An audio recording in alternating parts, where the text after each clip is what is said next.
All right. Welcome back to Check Your Corners. Back with me, Sleepy, and we do have the Knockouts brackets now. So let's talk about what happened last week and a bit of a preview of what's going to happen this week.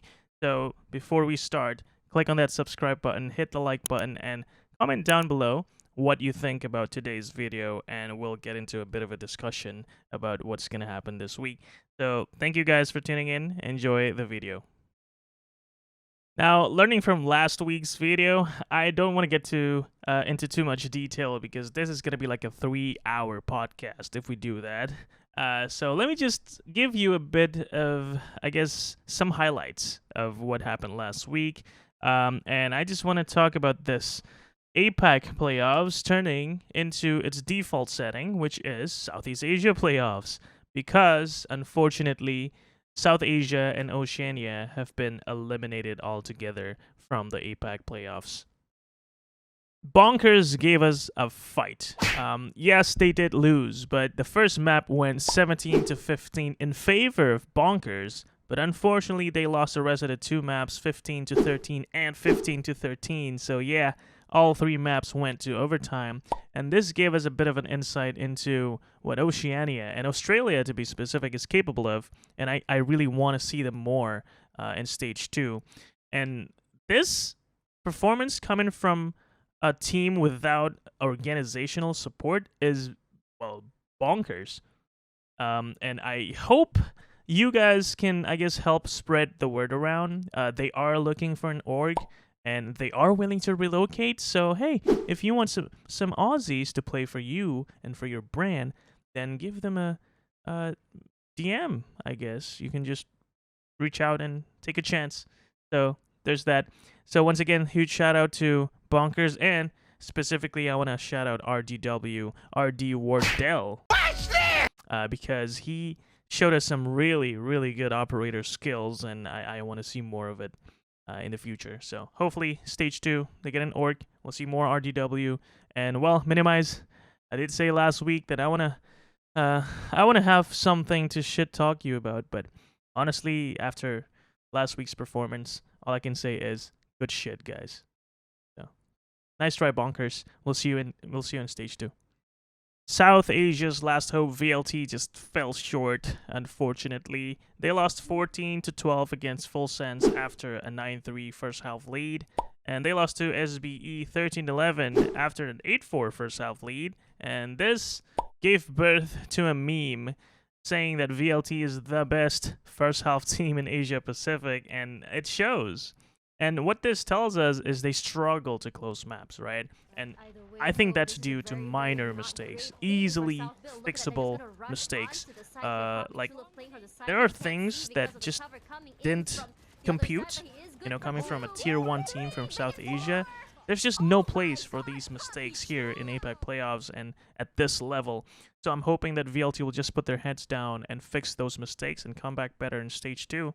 And honestly, South Asia, they can still hope for something out of VLT, GE, and all the other teams from South Asia. They just need more time and more experience here in Southeast Asia.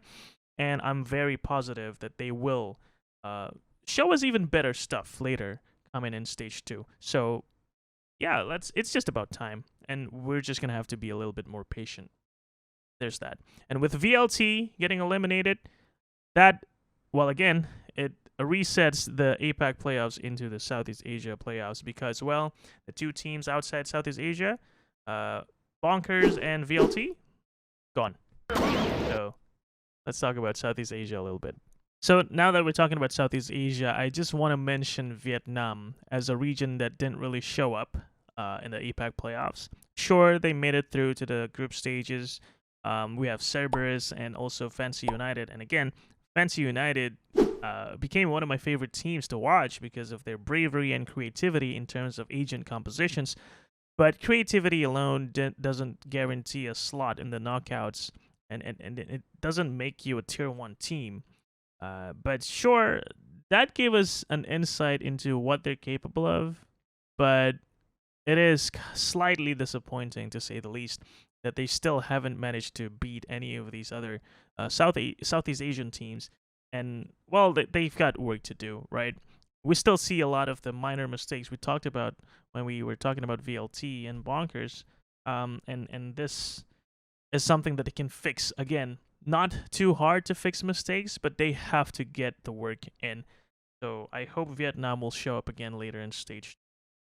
The heartbreak story of last week was of course the Thailand storm, and I take a bit of a responsibility for this, and that was because of this meme that someone created. And I'm so sorry, but when it first showed up, I laughed my ass off, and now, having known what really happened, I kind of feel bad a little bit. So I'm really sorry. I apologize for my reactions, but trust me, guys, it was funny when it first came out. But jokes aside, it was a real heartbreak for Thailand and Serbia, to be specific, because they were put in a situation that they had no control over, and they were punished for it. And it took a mental toll for them to receive that punishment, and it was really hard to recover from that. I know, because it was a situation that I was in before, and it's shit. But Serbia showed up again versus Onik Esports. They won 2-0, no less, and this shows that they have that champions mentality, you know, especially going against Onik again. Because it was dangerous, because Onik would have prepared better after losing to them in the first matchup, in the opening match in groups.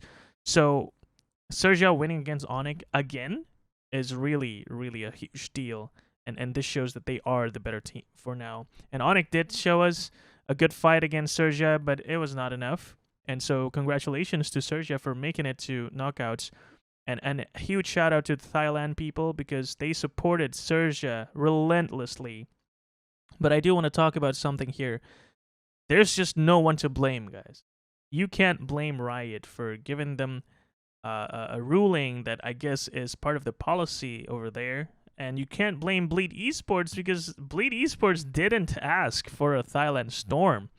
And so it doesn't make sense for us to blame anyone. And this is an online setting, so you can't expect everything to go smoothly. And I know this is one of the extreme cases, but again, who wants that? Nobody, right? I was disappointed. You were disappointed. And I'm sure Riot, the ones giving them the punishments, also were disappointed, because they wanted the matches to go smoothly. So it is what it is. It is what it is. It is what it is. I say we accept what we were given and just move on and focus on the matches that are going to be coming this week. So again, huge shout out to Serbia for making it back to the knockouts, and I'm excited to see more of them. So let's see what's going to happen.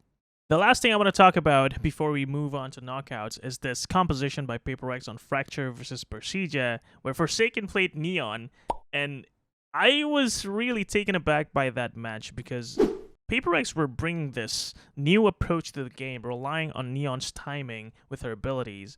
It was so fun to see Forsaken just take early control almost every single round when they were defaulting. And this caught Persija off guard. And sure, it was a kind of tight scoreline, 13-10, but most of the rounds, I feel like Persija were struggling to keep up with PaperX and Forsaken's timing, because Forsaken just ran across the map, rotating left and right, and just taking early control with her abilities.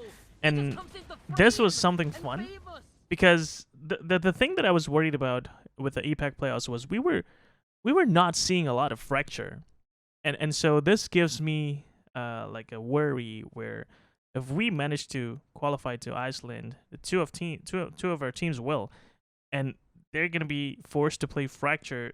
What are they gonna do, right?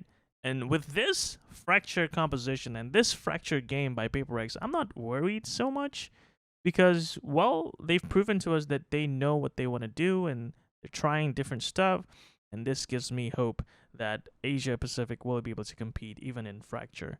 And, well, shout out to Forsaken, because if you look at the stats of that game against Persija, he was the only player with negative KDA.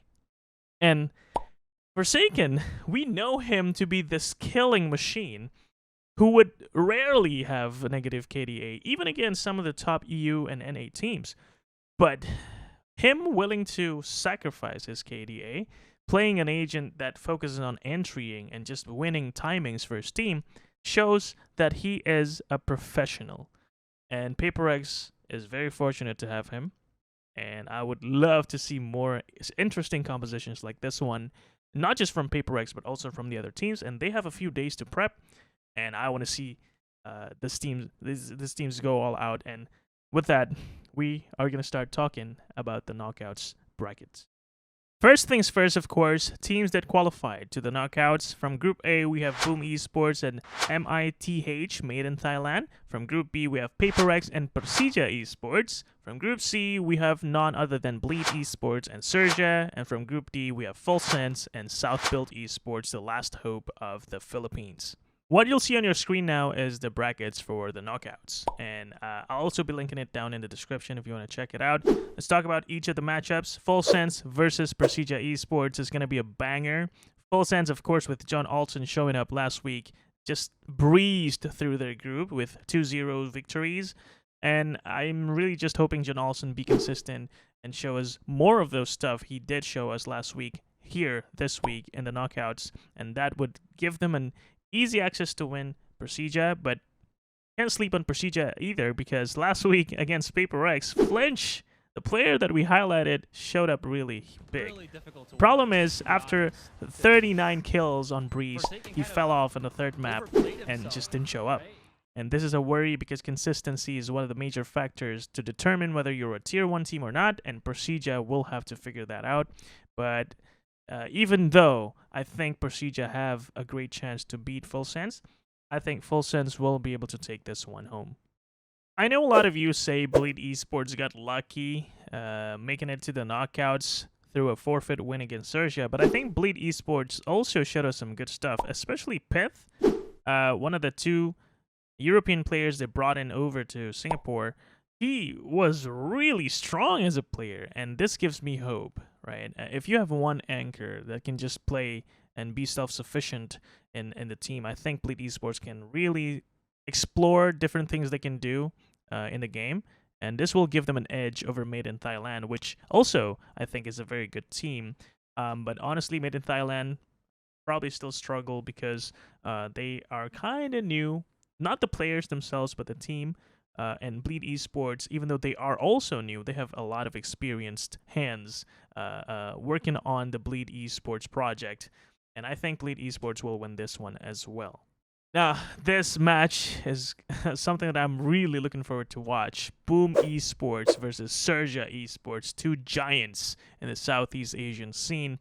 Surja Esports, of course, is the favorite to win this one because they have the Champions Berlin experience from 2021. But I think Boom Esports will put up a good fight, so this is going to be a close one. And I was struggling to choose which one to win this match because, well, even though Boom Esports haven't made it to any Masters event last year, they have greatly improved in 2022. So Surja Esports will have to watch out for Boom Esports, but I do think with Surf standing in, filling Patifan's shoes really well, I should say, I think Surja Esports will still be able to take this one and win over Boom Esports. And lastly, PaperX versus Southbuilt Esports. Last hope of the Philippines will have to work extra hard against PaperX because, well, again, PaperX did manage to go into a Masters event last year. Great experience, great improvements, and they've got some creativity going into this APAC playoffs. The Neon Fracture we talked about earlier.